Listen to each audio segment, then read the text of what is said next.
মেধা বিজ্ঞান ও উদ্ভাবনের দেশ, সবার আগে বাংলাদেশ, এই প্রতিপাদ্যকে সামনে রেখে জেলায় প্রথমবারের মতো অনুষ্ঠিত হয়েছে startup science project and innovation ideas showcasing program. অনুষ্ঠিত মেলায় উপজেলার বিভিন্ন মাধ্যমিক ও উচ্চ মাধ্যমিক পর্যায়ে 9টি শিক্ষা প্রতিষ্ঠানের শিক্ষক ও শিক্ষার্থীদের সমন্বয়ে গঠিত দল অংশ নেয়। রবিবার 14 জুন সকালে বাইতে সরব জব্বারিয়া একাডেমি স্কুল অ্যান্ড কলেজের মিলনায়তনে উৎসবমুখর পরিবেশে এই বিজ্ঞান মেলা ও প্রতিযোগিতা অনুষ্ঠিত হয়। মেলার উদ্বোধন করেন স্থানীয় সংসদ সদস্য আলহাজ লুৎফর রহমান কাজল। প্রতিযোগিতায় ক্ষুদে বিজ্ঞানী ও তরুণ উদ্যোক্তারা তাদের তৈরি বিভিন্ন ধরনের স্টার্টআপ ও উদ্ভাবনী ধারণা উপস্থাপন করেন, যা উপস্থিত সুধীজনের ব্যাপক প্রশংসা অর্জন করে। প্রধান অতিথি তার বক্তব্যে বলেছেন, আজকের ক্ষুদে বিজ্ঞানীদের চমৎকার উদ্ভাবনী চিন্তা দেখে আমি অভিভূত। তরুণদের এই মেধা ও উদ্ভাবনী শক্তি আগামীর উন্নত ও সম্পৃক্ত বাংলাদেশ গড়ার মূল হাতিয়ার। সরকার বিজ্ঞান ও প্রযুক্তি বান্ধব শিক্ষা ব্যবস্থার উপর সর্বোচ্চ গুরুত্ব দিচ্ছে। তিনি আরো বলেছেন, বর্তমান বিশ্বে উদ্ভাবন ও প্রযুক্তি নির্ভর চিন্তায় উন্নয়নের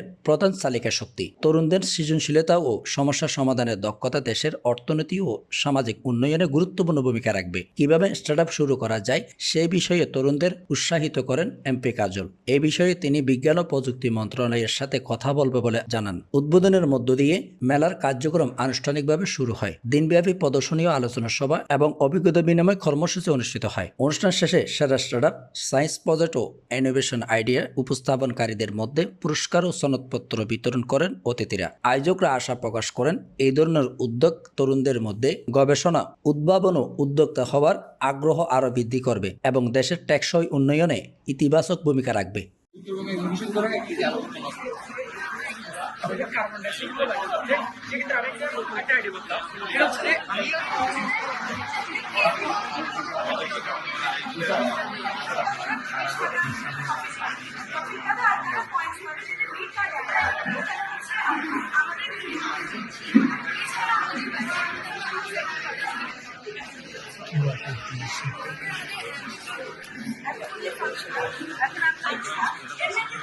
আপনি ভেতরে এসে ভেতরে গিয়ে শুনে নেন।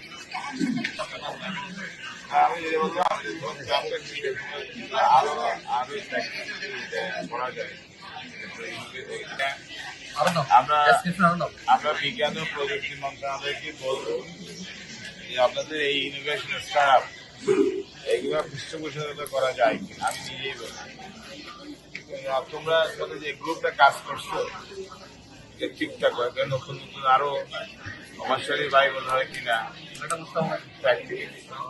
তাৎক্ষণিক কলের মাধ্যমে জানিয়ে দেবেন। অনেক আছে আশপাশে অর্থনীতি উন্নত হচ্ছে এবং মানুষের থেকে আমরা আমাদের